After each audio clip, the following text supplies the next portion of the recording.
Hi guys and welcome back to the channel Deepak Yadav education. तो दोस्तों, आप लोगों ने देखा होगा पिछले कुछ घंटों से लगातार बहुत सारे न्यूज़ आर्टिकल्स, अलग अलग वीडियोस सभी सोशल मीडिया प्लेटफॉर्म पर लगातार ट्रेंडिंग में एक टॉपिक चल रहा है। वो है बंगाल के अंदर एक बहुत बड़ा रेल हादसा के बारे में। अभी पता ये चला बंगाल के अंदर में एक एक्सप्रेस ट्रेन जिसका नाम है कंचनजंगा एक्सप्रेस, उस ट्रेन को पीछे से मालगाड़ी ने दोस्तों एक भयंकर तरीके से टक्कर मारी है। यानी ये जो पूरी घटना है इतनी ज़्यादा गंभीर हो चुकी है कि बताया जा रहा है, जब मैं ये वीडियो रिकॉर्ड कर रहा हूँ तब बताया जा रहा है 15 लोगों की जान जा चुकी है और 60 लोग घायल हो चुके हैं इस पूरे के पूरे एक्सीडेंट के अंदर में। तो ये जितने भी न्यूज़ आर्टिकल्स हैं वो क्या बता रहे हैं, एग्जैक्टली हुआ क्या है, आइए एक एक करके विस्तार से हर एक चीज़ों को समझने की कोशिश करते हैं। सबसे पहले आपके सामने एक मैप है। यहाँ पे दोस्तों ये पर्टिकुलर यहीं आसपास एक लोकेशन है जहाँ पर ये एक्सीडेंट हुआ है। जिस लोकेशन को आप ये देख पा रहे हो इसको हम लोग बोलते हैं चिकन नेक कॉरिडोर। ये जो पर्टिकुलर पोर्शन है ये आपका चिकन नेक कॉरिडोर कहलाता है। ये वो हिस्सा है जो भारत को नॉर्थ ईस्टर्न स्टेट से कनेक्ट करता है। ये आप देख पाओगे पूरा का पूरा नॉर्थ ईस्टर्न वाला हमारा रीजन हो गया। ये इंडिया के साथ में जो इस एरिया की कनेक्टिविटी होती है इसी चिकन नेक कॉरिडोर से होती है। तो यहीं आसपास ही ये जो बड़ा हादसा है वो देखने को मिला है। बताया ये जा रहा है दोस्तों कि ये जो हादसा है इसकी वजह से इस एरिया में और बहुत सारी प्रॉब्लम्स होंगी, क्योंकि अगर इधर कहीं आसपास कोई एक्सीडेंट होता है तो वहाँ पे बहुत सारी रेलवे पटरियाँ और भी अवेलेबल हैं, तो ट्रेन को इधर से उधर डाइवर्ट करके चलाया जा सकता है दूसरे ट्रेन को। यहाँ पे ऑलरेडी जो हमारे पास में जगह है, जो ये लैंड एरिया है वो बहुत ही ज़्यादा कम है, एक वीक पॉइंट है हमारा। तो यहाँ पे दोस्तों दूसरी ट्रेन को डाइवर्ट कर पाना थोड़ा सा यहाँ पर मुश्किल देखने को मिल सकता है।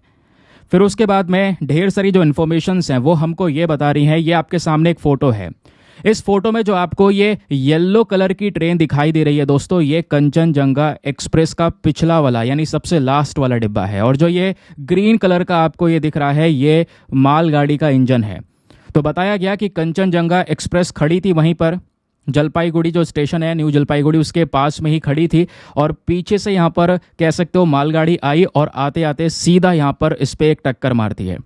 दोस्तों यहाँ पे अभी जिन लोगों की डेथ हुई उनकी संख्या कम है। अगर हम देखें जो लास्ट ईयर एक बहुत बड़ा हादसा हुआ था कोरोमंडल एक्सप्रेस का, आपने पता होगा उड़ीसा के अंदर में, वो भी एक बहुत बड़ा हादसा था। कई 100 लोगों की वहाँ पे जान जा चुकी थी, 200 से ज़्यादा लोगों की जान जा चुकी थी। अभी यहाँ पर हम बस खाली यही प्रे करेंगे इस एक्सीडेंट में जो भी कह सकते हो डेथ हुए हुए लोगों का नंबर है वो बिल्कुल भी ना बढ़े। दोस्तों इसमें एक चीज़ ये भी बताई जा रही है कि जो ये आपको येलो कलर का पीछे डिब्बा दिख रहा होगा ये नॉर्मल डिब्बा नहीं है, ये गुड्स वाला डिब्बा है। तो कंचनजंगा एक्सप्रेस में लास्ट के जो कुछ डिब्बे थे वो गुड्स वाले डिब्बे थे जिसमें हम सामान वगैरह रखते हैं। तो ये भी बताया गया। तो इसकी वजह से जो ज़्यादातर लोग थे वो आगे की साइड बैठे थे।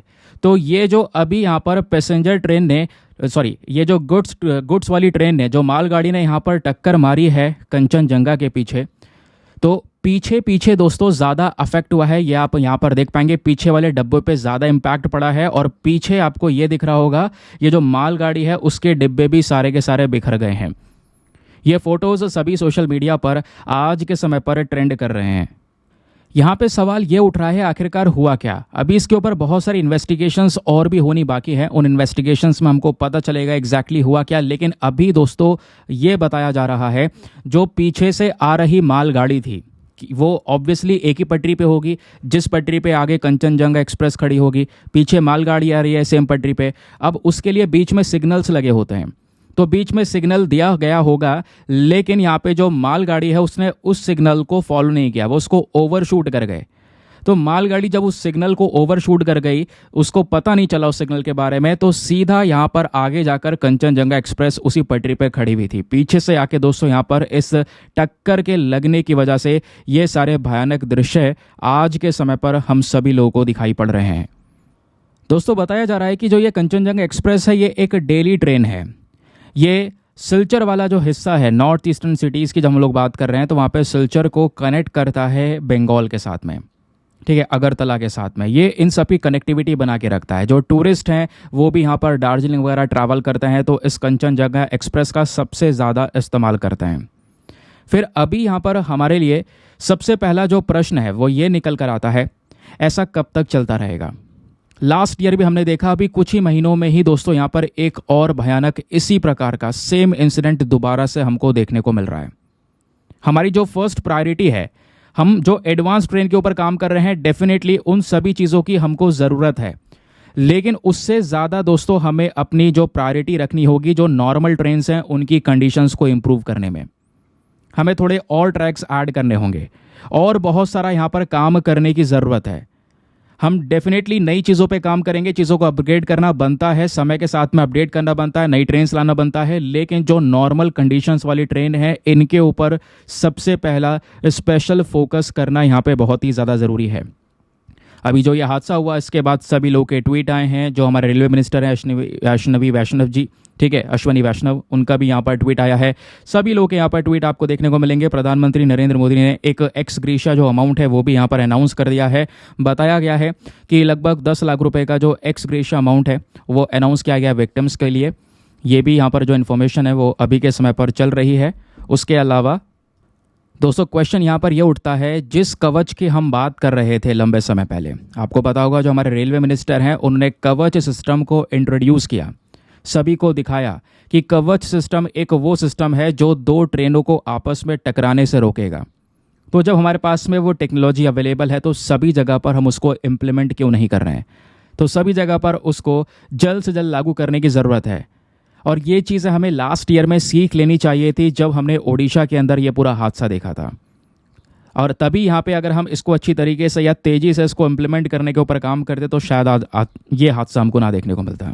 तो जो कवच सिस्टम है दोस्तों, इसके ऊपर भी यहाँ पे क्वेश्चन मार्क लगा हुआ है कि आखिरकार हम कब तक इसको पूरी तरह से इम्प्लीमेंट करेंगे, क्योंकि दोस्तों ये टाइम है 2024 का, और ऐसे समय में ऐसे एक्सीडेंट्स यहाँ पर इंडिया की जो इमेज है उसको कहीं ना कहीं डिस्ट्रॉय करेंगे इंटरनेशनल लेवल पर।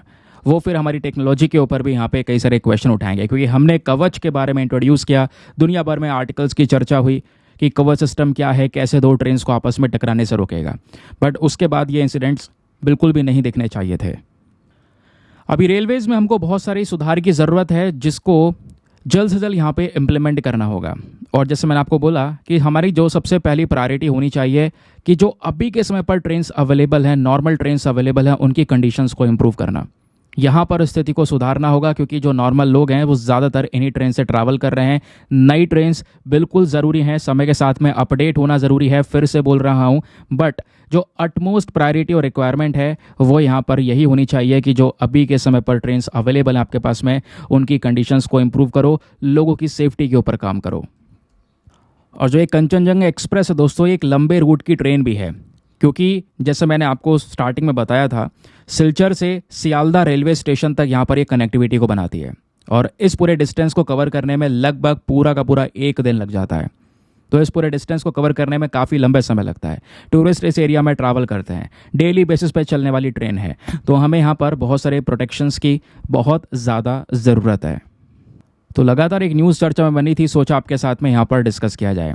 एनीवे, चलते हैं, बाकी कुछ और इंपॉर्टेंट अपडेट्स आएंगे इस टॉपिक से संबंधित, वो सब आपके साथ में मैं शेयर करता चलूँगा, द हिंदू में भी पढ़ाता चलूँगा, ठीक है। बाकी आने वाले समय पर बहुत सारे आर्टिकल्स भी छपने वाले हैं, और भी जो इंपॉर्टेंट वीडियोस होंगे न्यूज़ टॉपिक्स पे, अलग अलग टॉपिक्स पर, वो भी आपके साथ में मैं शेयर करता हुआ चलूँगा। ना मिलते हैं आपसे अगले वीडियो में। आज के लिए bye bye, have a nice day, thank you and Jai Hind.